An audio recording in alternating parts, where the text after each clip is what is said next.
On this vote, the yeas are 50, the nays are 46. The joint resolution is passed. That right there was the United States Senate, with the help of some Republicans voting to cancel Donald Trump's tariffs against Canada. Now, 2 days ago, you'll recall we reported here how the United States Senate, with some votes by Republicans, voted to cancel Donald Trump's tariffs against Brazil. Those 50% tariffs Trump imposed arbitrarily, capriciously, and maliciously against Brazil. Also yesterday, you had at least 14 GOP members, get this, in the House of Representatives wrote to the Trump regime and said that your plan to import Argentinian beef and your $40 billion bailout of Argentina is not something that the farmers of the United States want to see. 14 GOP members in the House.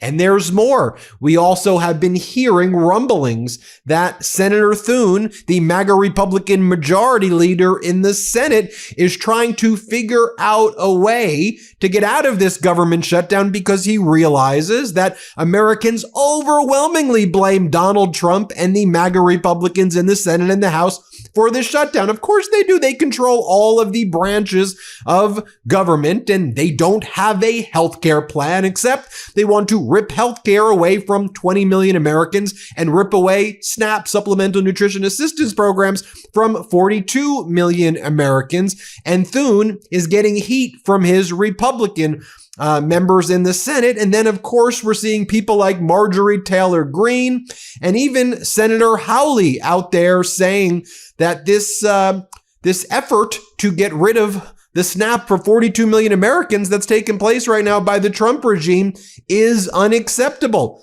Josh Hawley from Missouri and Marjorie Taylor Greene from Georgia. Let's just break it all down. So let's start off with what happened yesterday, where the United States Senate, with some votes from MAGA Republican senators as well, they voted to cancel the tariffs against Canada. Mitch McConnell, Susan Collins, Lisa Murkowski, and Rand Paul joined with the Democrats, and the Senate voted 50-46 to stop Trump's tariffs on Canada. Now, we shouldn't think that that's going to pass in the House of Representatives. MAGA Mike, Donald Trump's puppet and stooge, has already voted to relinquish all power that the House has over its Article 1 authority, which is the taxation authority, and tariffs are taxes. So MAGA Mike's not even going to take this up as a vote. But at least in the Senate, a statement has been made by the United States Senate on a decently bipartisan basis. I won't get carried away here, but on a decently bipartisan basis, that Trump's tariffs against Canada are unlawful and should be repealed. Remember, 2 days ago, I reported the Senate also voted to cancel Trump's tariffs against Brazil. Same thing, the House of Representatives under MAGA Mike are not going to take up a similar resolution. In fact, they've already voted that they've relinquished all of their power over Donald Trump's tariffs against the world. But by the way, this is going now before the United States Supreme Court, which is going to get ready to rule soon on Donald Trump's tariffs against the world. So a statement being sent there as well. But then in the House of Representatives, yesterday as well, here's what we saw. In one of the biggest breaks from Trump, 14 GOP members told Trump administration its plan to bring in Argentinian beef and do a $40 billion bailout of Argentina.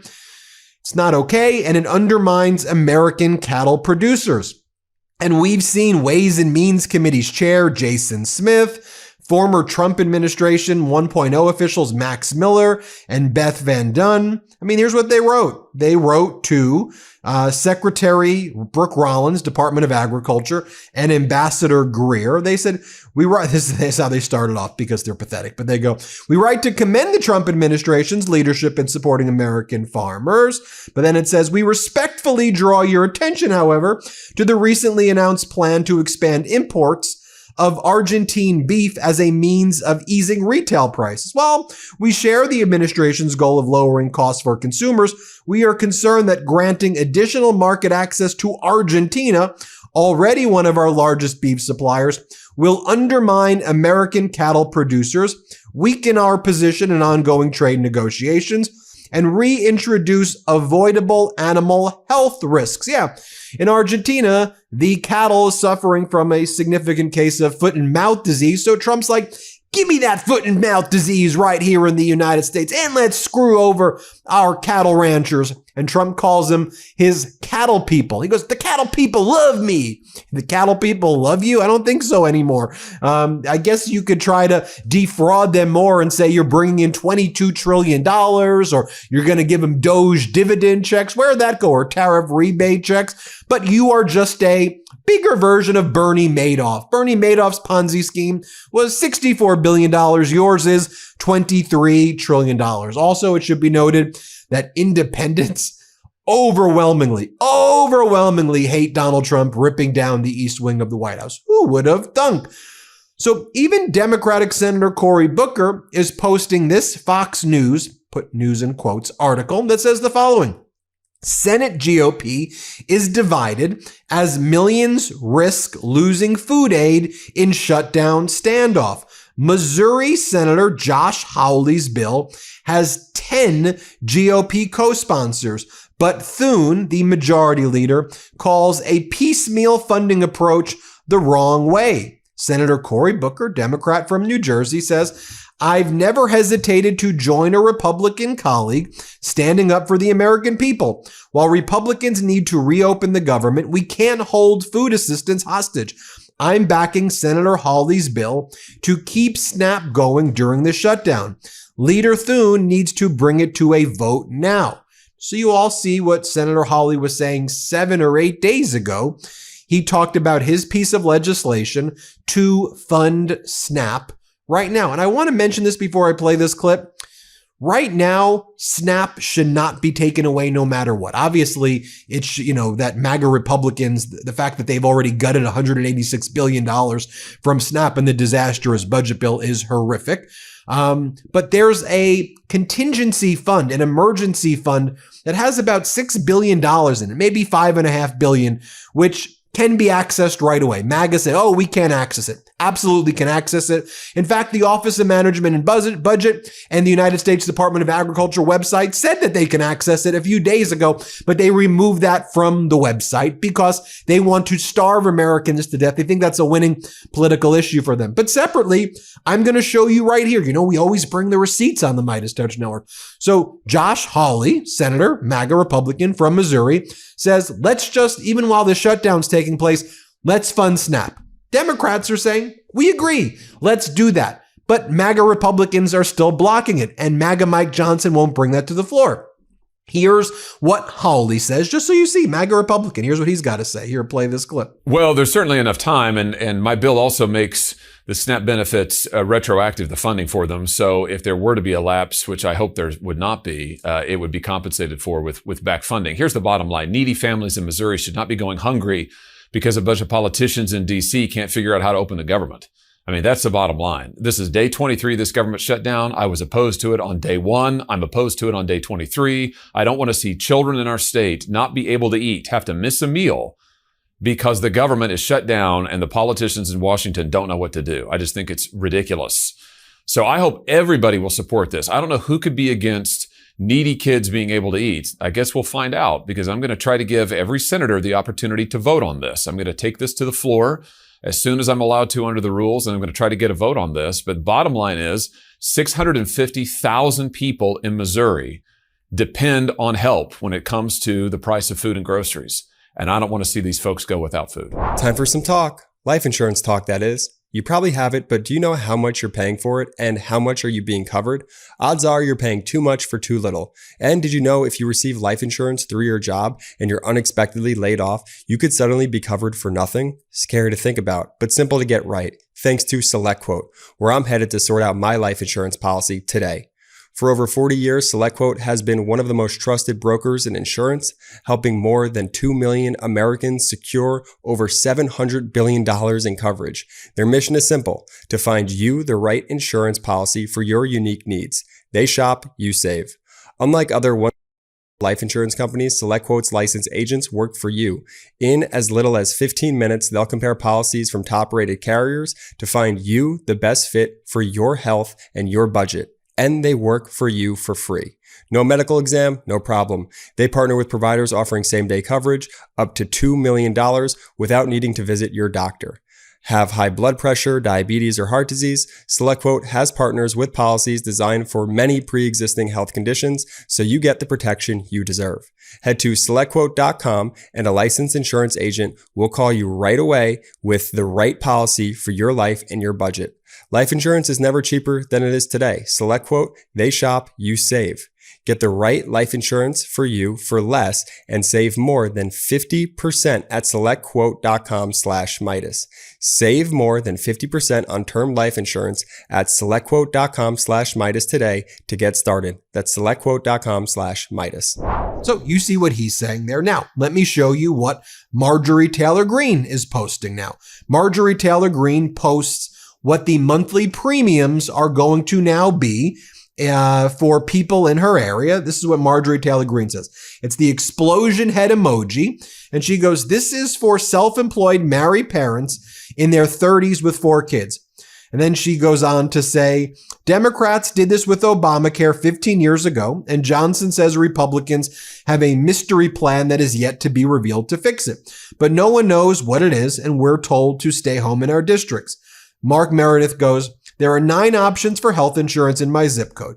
Here are the 3 silver plans. And they're all $3,600 a month, $3,800 a month. So when you extrapolate that, $12, $24, $35,000 a year for these silver plans. Now, let me be very clear. With the subsidies, these would be decreased significantly. Now, do I think Obamacare is perfect? No. What do I want? Let me be clear. I want universal health care. I want to tax the rich more money. That's what I want to do. And I want to make sure that health care is free. That's my plan. What's your plan, Ben? Tax the rich, fund healthcare. Simple. Okay. Then you have Obamacare, which is make sure everybody gets healthcare, then use subsidies to try to bring it down. But then there still may be not the best healthcare. It's still expensive, but the subsidies try to bring it down. And then what's your other plan? Outside of those two, give me an option. And even Marjorie Taylor Greene saying, I don't see MAGA Mike's plan because there is not an option. She then goes on to post, is it too much for me to ask what is my party's plan to build the off-ramp off of Obamacare onto price transparency, a competitive market, and affordable high-quality care? November 1st is Saturday, starting open enrollment with already high premiums skyrocketing.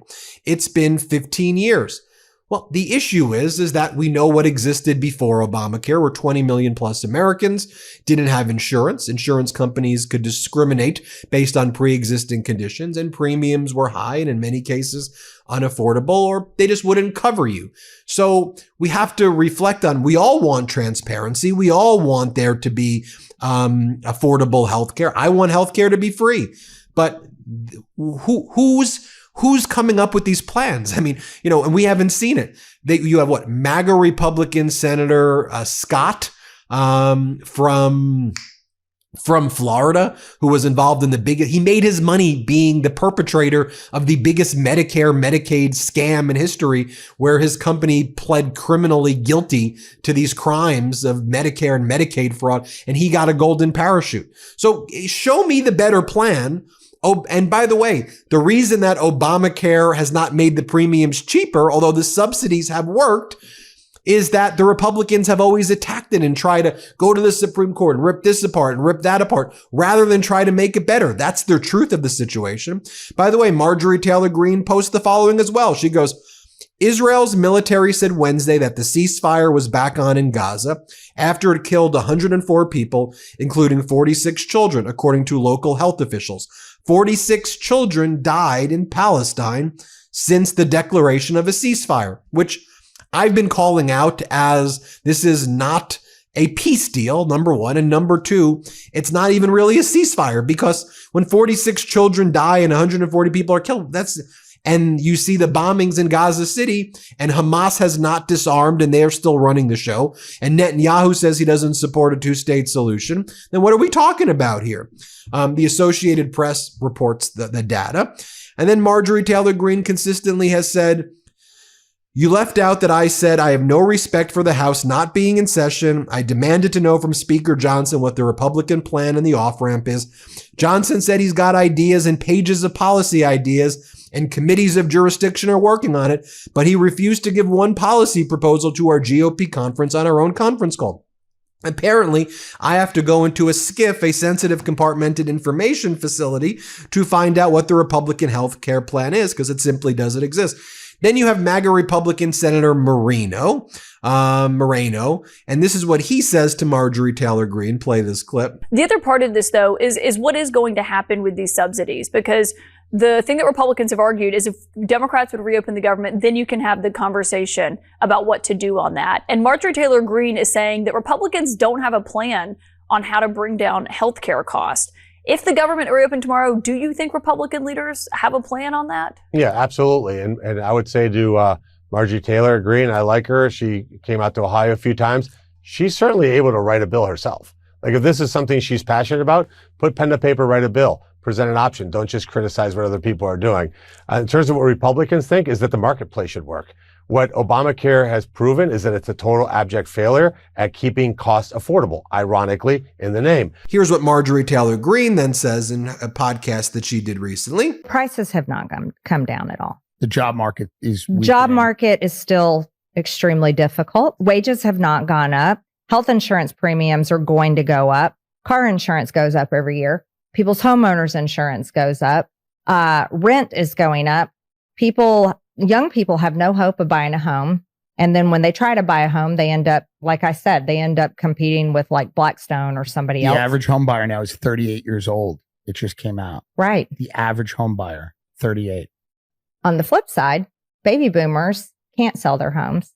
Right. They pay massive capital gains taxes. They don't know, like, well, what do I move to? How do I downsize? I can't replace what I have. Right. So there are problems on both ends. Some of my own personal family members, some of my own personal friends, they're getting by month to month, charging up their credit cards. And now here's what Democratic Congresswoman Stansberry, who from New Mexico, we've had on. You know, we're a big fan of Congresswoman Stansberry on this program.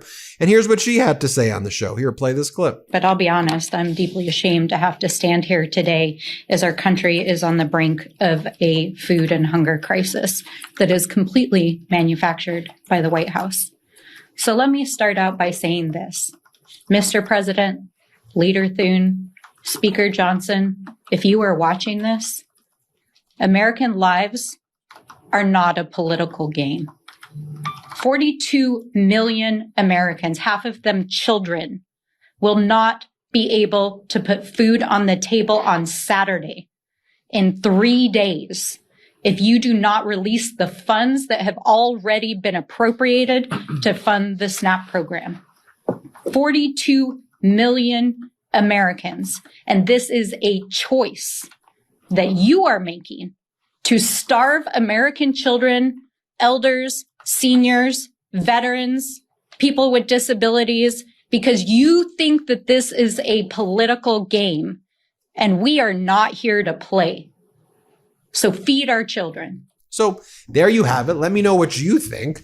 But again, Senate voting to cancel the Brazil tariffs, Senate voting to cancel Canada tariffs, Senate vote, House GOP attacking Trump's strategy on Argentina.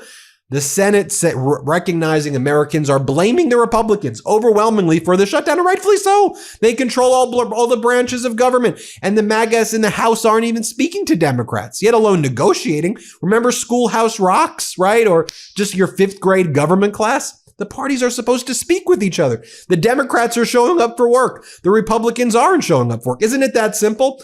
In the House. Then the Democrats are holding town halls. The Republicans are not holding town halls.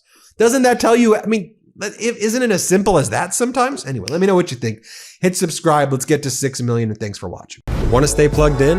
Become a subscriber to our Substack at MeidasPlus.com. You'll get daily recaps from Ron Filipkowski, ad-free episodes of our podcast, and more exclusive content only available at MeidasPlus.com.